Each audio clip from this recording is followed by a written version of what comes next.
Chapter 20. I shall live forever and ever and ever. But they were obliged to wait more than a week, because first there came some very windy days, and then Colin was threatened with a cold, which, two things happening one after another, would no doubt have thrown him into a rage. But that there was so much careful and mysterious planning to do, and almost every day Dickon came in, if only for a few minutes, to talk about what was happening on the moor, and in the lanes and the hedges, and on the borders of streams.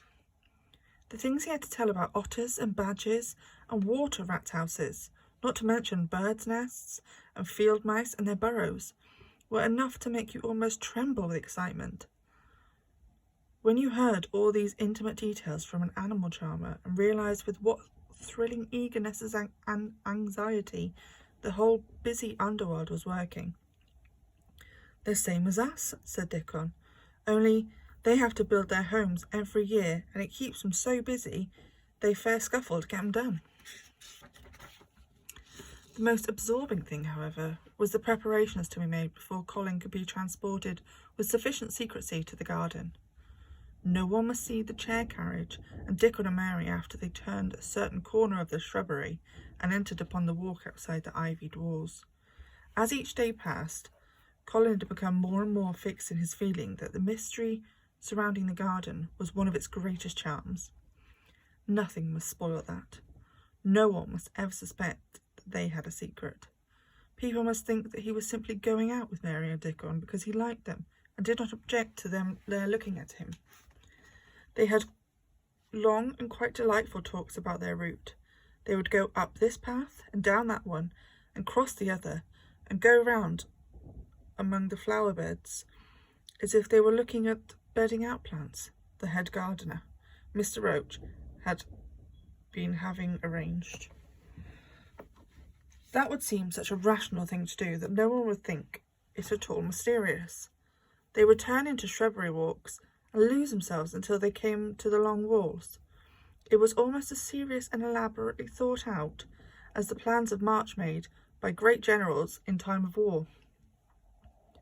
Rumours of the new and curious things which were occurring in the invalid's apartment had, of course, filtered through the servants' hall into the stable yards and out amongst the gardeners, but notwithstanding this, Mr. Roach was startled one day when he received orders from Master Colin's room to the effect that he must report himself in the apartment no outsider had ever seen, as the invalid himself desired to speak to him.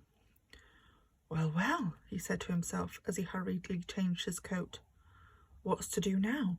His Royal Highness, that wasn't to be looked at, calling up a man he's never set eyes on."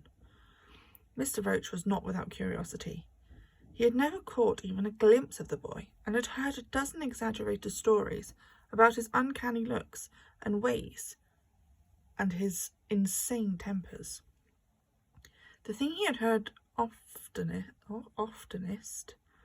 was that he might die in any moment, and there had been numerous fanciful descriptions of a humped back and helpless limbs given by people who had never seen him.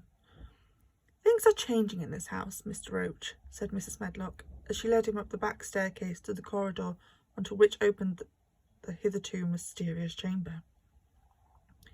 "Let's hope they're changing from the better, Mrs. Medlock," he answered. "They couldn't well change for the worse," she continued, "and queer as it is, there's them as finds their duties made a lot easier to stand up under. Don't you be surprised, Mr. Roach, if you find yourself in the middle of the menagerie and Martha Sowerby's Dickon more at home than you or me could ever be." There really was a sort of magic about Dickon, as Mary always privately believed. When Mr. Roach heard his name, he smiled quite leniently. He'd be at home in Buckingham Palace, or at the bottom of a coal mine, he said, and yet not impudence either. "He's just fine, is that lad." It was perhaps well he had been prepared, or he might have been startled. When the bedroom door was open, a large crow, which seemed quite at home perched on the high back of the carven chair, announced the entrance of a visitor by saying "caw, caw" quite loudly. In spite of Mrs. Medlock's warning, Mr. Roach only just escaped being sufficiently undignified to jump backwards. The young Rajah was neither in bed nor on his sofa. He was sitting in an armchair, and a young lamb was standing by him, shaking its tail in feeding lamb fashion, as Dickon knelt giving it milk from its bottle. A squirrel was perched on Dickon's bent back, attentively nibbling a nut. The little girl from India was sitting on a big footstool looking on. "Here is Mr. Roach, Master Colin," said Mrs. Medlock. The young Rajah turned and looked at his servitor over. At least, that was what the head gardener felt happened. "Oh, you're Roach, are you?" he said. "I sent for you to give you some very important orders." "Very good, sir," answered Roach, wondering if he was to receive instructions to fell all the oaks in the park or to transform the orchard into water gardens. "I'm going out of my chair this afternoon," said Colin. "If the fresh air agrees with me, I may go out every day. When I go, none of the gardeners are to be anywhere near the long walk by the garden walls. No one is to be there. I shall go out about 2 o'clock, and everyone must keep away until I send word that they may go back to their work." "Very good, sir," replied Mr. Roach, much relieved to hear that the oaks might remain and the orchards were safe. "Mary," said Colin, turning to her, "what is that thing you say in India when you have finished talking and you want people to go?" "You say, 'You have my permission to go,'" answered Mary. The Rajah waved his hand. "You have my permission to go, Roach," he said, "but remember, this is very important." "Caw, caw," replied the crow hoarsely, but not impolitely. "Very good, sir. Thank you, sir," said Mr. Roach, and Mrs. Medlock took him out of the room. Outside in the corridor, being a rather good-natured man, he smiled until he almost laughed.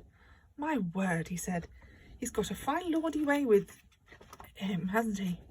You'd think he was the whole royal family rolled into one, prince consort and all." "Eh," protested Mrs. Medlock, "we've had to let him tramp all over every one of us since he had his feet. And he thinks that's what folks were born for." "Perhaps he'll grow out of it if he lives," suggested Mr. Roach. "Well, there's one thing pretty sure," said Mrs. Medlock. "If he does live, and if that Indian child stays here, I'll warrant she teaches him that the whole orange does not belong to him, as Susan Sowerby says, and he'll be likely to find out the size of his own quarter." Inside the room, Colin was leaning back on his cushions. "It's all safe now," he said, "and this afternoon I shall see it. This afternoon I shall be in it." Dickon went back to the garden with his creatures, and Mary stayed with Colin. She did not think he looked tired, but he was very quiet before their lunch came, and he was quiet while they were eating. She wondered why and asked him about it. "What big eyes you've got, Colin," she said. "When you are thinking, they get as big as saucers. What are you thinking about now?" "I can't help thinking about what it will look like," he answered. "The garden?" asked Mary. "The springtime," he said. "I was thinking that I've never really seen it before. I scarcely ever went out, and when I did go out, I never looked at it. I never even think about it." "I never saw it in India, because there wasn't any," said Mary. Shut in and morbid as his life had been, Colin had more imagination than she had, and at least he had spent a good deal of time looking at wonderful books and pictures. "That morning when you ran in and said, 'It's come, it's come,' you made me feel quite queer. It sounded as if things were coming with a great procession and a big bursts and wafts of music. I have a picture like it in one of my books. Crowds of lovely people and children, with garlands and branches with blossoms on them, everyone laughing and dancing and crowding and playing on pipes. That was why I said, 'Perhaps we shall hear golden trumpets,' and told you to throw open the window." "How funny," said Mary. "That's really just what it feels like, and if all the flowers and leaves and green things and birds and wild creatures danced past at once, what a crowd it would be. I'm sure they'd dance and sing and flute, and that would be wafts of music." They both laughed, but it was not because the idea was laughable, but because they both liked it. A little later, the nurse made Colin ready. She noticed that instead of lying like a log while his clothes were put on, he sat up and made some effort to help himself, and he talked and laughed with Mary all the time. "This is one of the good days, sir," she said to Dr. Craven, who dropped in to inspect him. "He's in such good spirits that it'll make him stronger." "I'll call in again later in the afternoon, after he has come in," said Dr. Craven. "I must see how the going out agrees with him. I wish," in a very low voice, "that he would let you go with him." "I'd rather give up the case this moment, sir, than even stay here while it's suggested," answered the nurse with sudden firmness. "I hadn't really decided to suggest it," said the doctor with a slightly nervousness. "We'll try the experiment. Dickon's a lad I trust with a newborn child." The strongest footman in the house carried Colin downstairs and put him in his wheelchair, near which Dickon waited outside. After the manservant had arranged his rugs and cushions, the Rajah waved his hand to him and to the nurse. "You have my permission to go," he said, and they both disappeared quickly, and it must be confessed, giggled when they were safely inside the house. Dickon began to push the wheelchair slowly and steadily. Mistress Mary walked beside it, and Colin leaned back and lifted his face to the sky. The arc of it looked very high, and the small snowy clouds seemed like white birds floating on outspread wings below its crystal blueness. The wind swept in soft big breaths down the moor, and was strange with a wild, clear-scented sweetness. Colin kept lifting his thin chest to draw it in, and his big eyes looked as if they were listening. His big eyes looked as if were they which were listening of his ears. "There are so many sounds of singing and humming and calling out," he said. "What is that scent of puffs of wind bring?" "It's gorse on the moor that's opening out," answered Dickon. The bees are at it wonderful today." Not a human creature was to be caught sight of in the path they took. In fact, every gardener or gardener's lad had been witched away. But they wound in and around the shrubbery and out and around the fountain beds, following their carefully planned route for the mere mysterious pleasure of it. But when at last they turned into the long walk by the ivied walls, the excited scent of an approaching thrill made them, for some curious reason they could not have explained, begin to speak in whispers. "This is it," breathed Mary. "This is where I used to walk up and down and wonder. "Is it?" cried Colin, and his eyes began to search the ivy with eager curiousness. "But I can see nothing," he whispered. "There's no door." "That's what I thought," said Mary. Then there was a lovely breathless silence, and the chair wheeled on. "This is the garden where Ben Weatherstaff works," said Mary. "Is it?" said Colin. A few yards more, and Mary whispered again. "This is where the robin flew over the wall," she said. "Is it?" cried Colin. "Oh, I wish he'd come again." "And that," said Mary, with solemn delight, pointing under a big lilac bush, "is where he perched on a little heap of earth and showed me the key." Then Colin sat up. Where? There!" he cried, and his eyes were as big as the wolf's in Red Riding Hood, when Red Riding Hood felt called upon to remark on them. Dickon stood still, and the wheelchair stopped. "And this," said Mary, stepping onto the bed close to the ivy, "is where I went to talk to him when he chirped at me from the top of the wall. And this is the ivy the wind blew back," and she took hold of the hanging green curtain. "Oh, is it?" gasped Colin.